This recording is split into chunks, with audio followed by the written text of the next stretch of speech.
Ton conseiller à la banque te parle souvent des CPG? Tu sais, les fameux certificats de placement garanti. Hell yes. C'est sûr qu'il t'a dit que c'était sécuritaire, que tu peux pas perdre ton argent.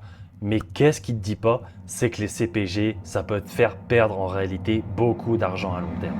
Dans cette vidéo, je vais t'expliquer pourquoi les banques poussent autant les CPG, les désavantages cachés de ces placements et surtout, qu'est-ce que tu peux faire pour faire fructifier ton argent autre que les CPG. Reste bien jusqu'à la fin parce que je vais te donner une stratégie pour maximiser ton argent sans prendre de risques excessifs. Pourquoi les banques poussent autant les CPG? Tout simplement, c'est parce que c'est un produit qui est lucratif pour eux. Les CPG, ça garantit que ton argent est bloqué pour une durée fixe.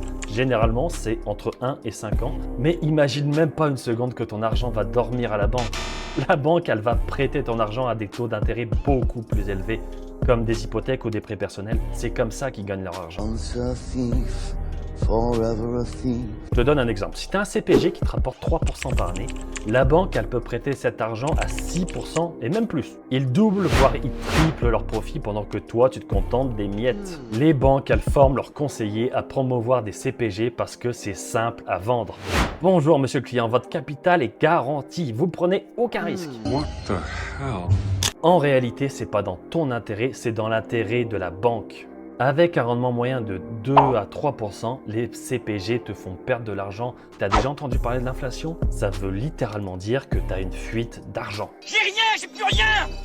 Je suis ruiné. Petit exemple, si tu as 10 000 $ dans un CPG à 3% et que l'inflation est de 4%, tu perds en réalité 1% par an en termes de pouvoir d'achat. Sur 5 ans, ça peut chiffrer à des centaines de dollars. Imagine si tu fais ça sur toute une vie.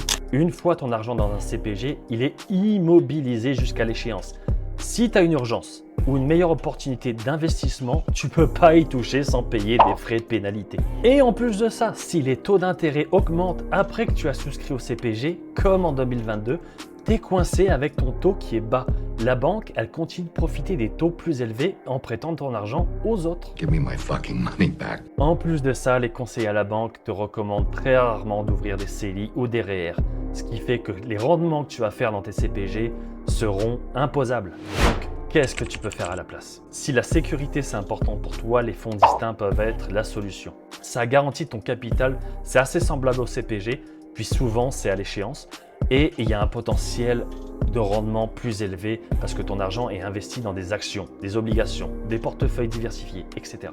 Avec un fonds distinct, ton capital est protégé de 75 à 100% à l'échéance, mais tu peux bénéficier d'un rendement moyen de 6 à 8% par an, même voire plus haut, ça dépend de ton profil d'investisseur. Et en plus, les avantages de ça, c'est que tu peux retirer ton argent à tout moment sans pénalité, ton argent n'est pas bloqué. Les fonds distincts peuvent être structurés pour minimiser l'impôt sur les gains. Et en plus de ça, tu vas obtenir une protection contre les créanciers. C'est idéal pour les entrepreneurs ou les travailleurs autonomes si tu as peur de faire faillite. Le gros avantage avec des fonds distincts, c'est que tu n'as pas à sacrifier la sécurité que tu recherches pour obtenir de meilleurs rendements. Comment est-ce qu'on commence pour ouvrir des fonds distincts? Déjà, on va évaluer ta situation financière, tes objectifs. Est-ce que tu veux protéger ton capital à court terme? Maximiser ta croissance à long terme? En fait, tes choix devraient dépendre de tes objectifs, tout simplement. N'oublie pas une chose, les conseillers bancaires sont limités aux produits de la banque. No, God, please, no, no. Parle à un conseiller indépendant qui pourra te proposer des fonds distincts ou d'autres options adaptées à tes besoins. Et bien sûr, si tu investis dans des fonds distincts via des CELI ou des REER, tu pourrais profiter des avantages fiscaux supplémentaires tout en maximisant tes rendements. Donc pour résumer, les CPG, bien que ça soit sécuritaire, ça a beaucoup de désavantages.